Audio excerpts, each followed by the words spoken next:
Hi, I'm Mark Sherry, and I'm the director of the New Music Alliance. I'm here today via Zoom with Taija New. And Hi. hi, Taija. And Taija is an exciting up and coming recording artist from Springfield, Massachusetts. hmm And it's really great to have you here today, Taija.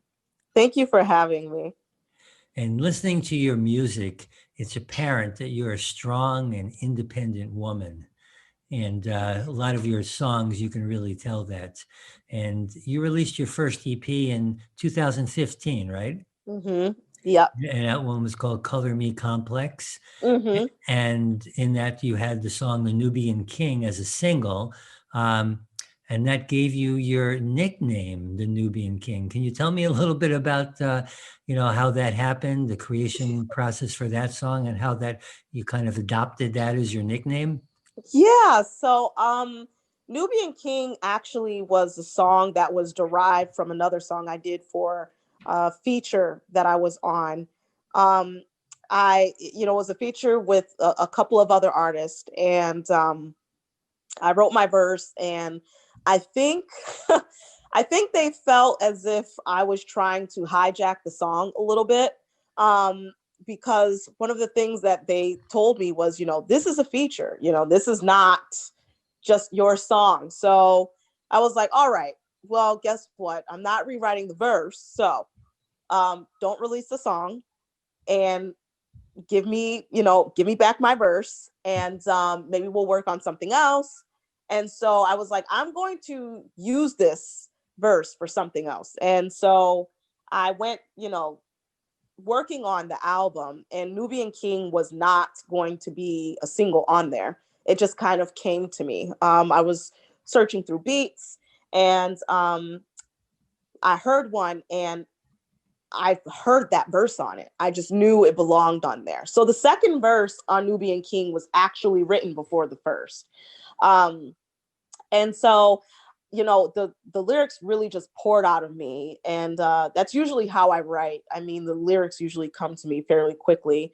Mm. And it just all kind of came to form, and Nubian King felt so fitting because at the time when I was just starting out, we frequented a lot of uh, LGBTQ spaces and entertainment, and being embraced in that community, it gave me a new outlook on who I was, and what it was that I came to do. And when I first began going to a lot of shows, there were a lot of guys at those shows.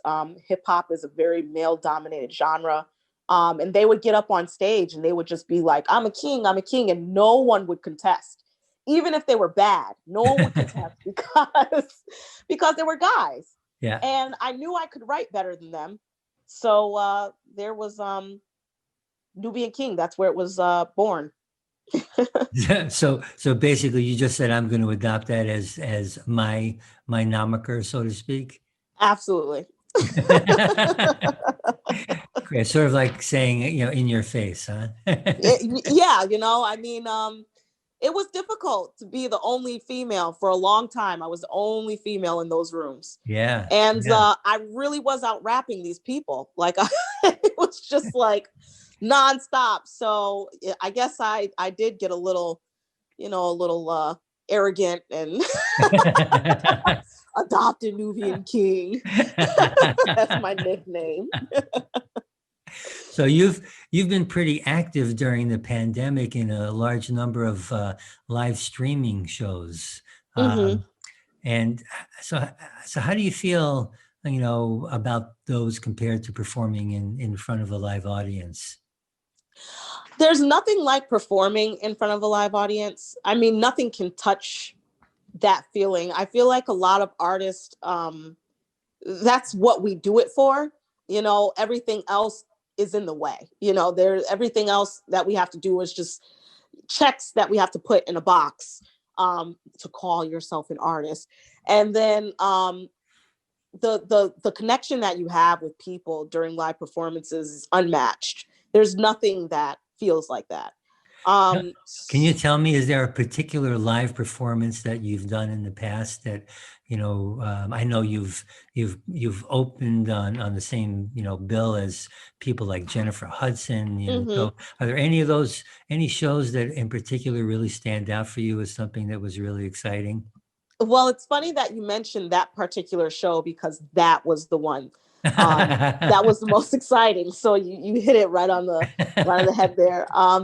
But that show with Jennifer Hudson, um, she came, of course, way later at night. But we were in Pittsburgh. It was Pittsburgh Pride, and we were performing. Someone lost the crowd for us at the before we started performing, Mhm.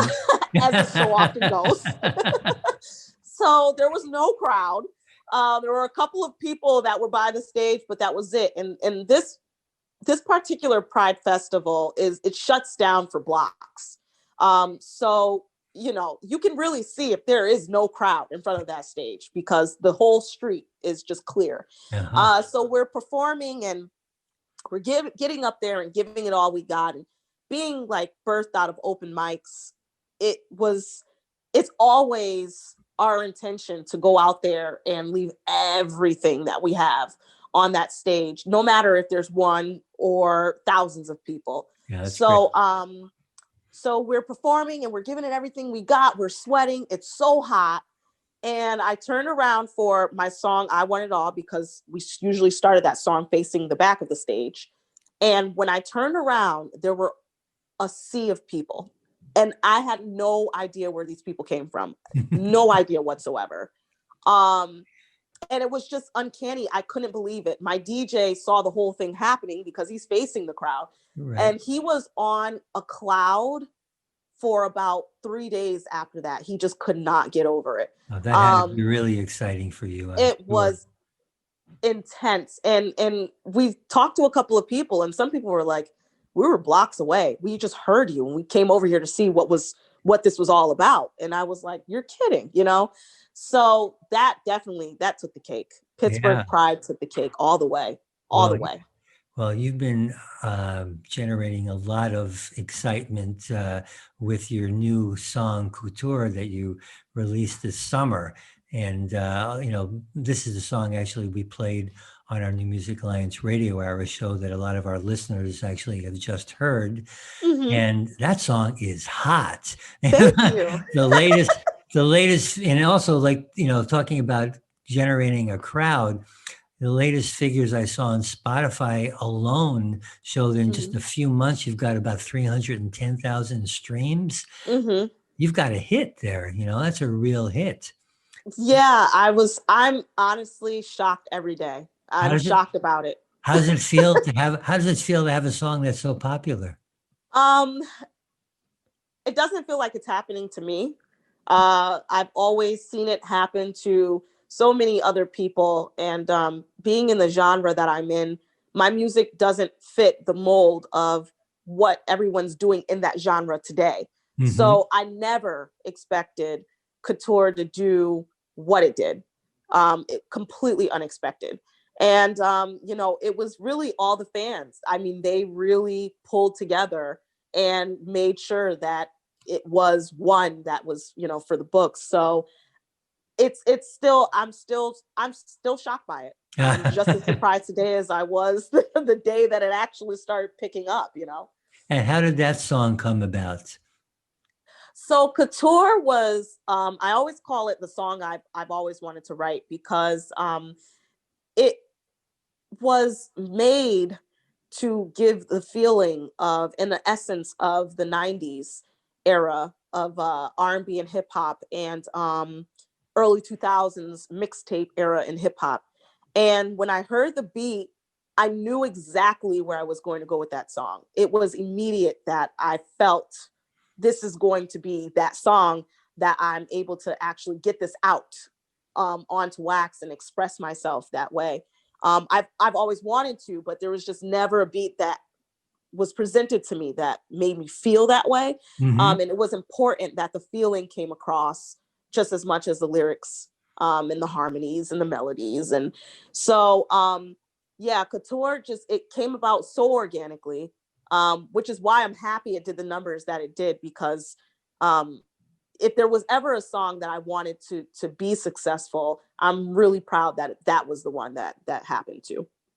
What's the main message you're trying to get across in that song? So the main message of Couture is to know your worth. No matter who you are, know what your worth is in any relationship. But of course, this one was more about a romantic relationship, and saying, I'm here. I fit with you very well. You know this. So you should act like you know, and acknowledge my worth. And it's taking that stance, and being able to say that unapologetically. So, how did you get your start in music? So let's take it back a little bit. So when I was younger, my sister and I, my older sister, her name is Kanai, my name is Taija. We formed this little group called Contagious, and I would do backups for her, and she would sing lead.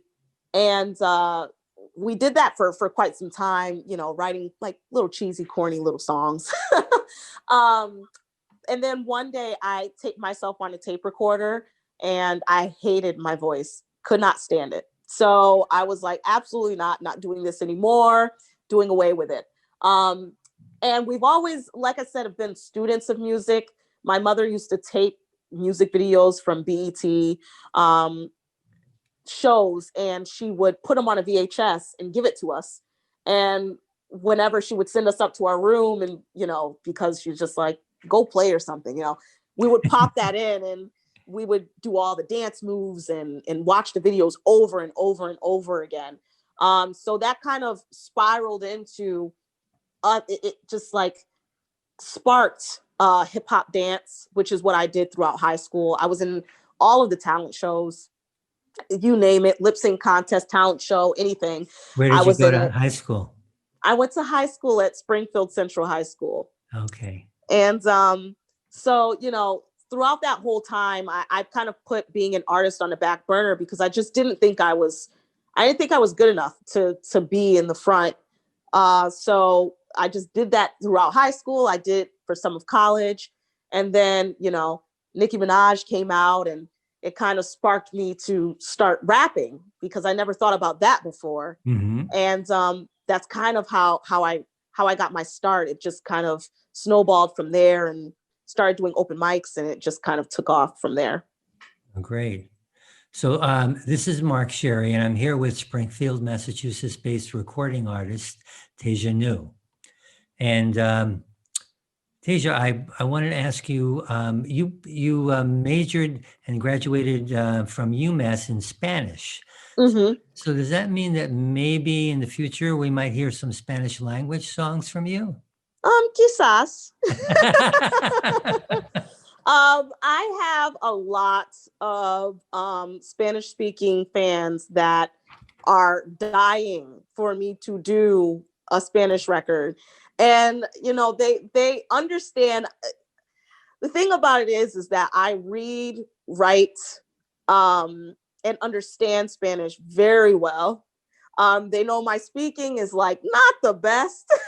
I kind of have to work at it. Uh-huh. So maybe one day that will be something that I look into. It's definitely something that I've been kind of, they've really been nudging me about that one. I bet. I bet. Well, the more you sing it, the smoother it gets. So Exactly. yeah. Exactly. So well, I really, really thank you for taking the time to share your thoughts with us, and I'm sure we'll Of be course. seeing, more great music from you in the near future. Oh, I certainly hope so. Yeah, I'm sure we will. And so you take care. Have a wonderful holidays. And this is Mark Sherry of the New Music Alliance signing off.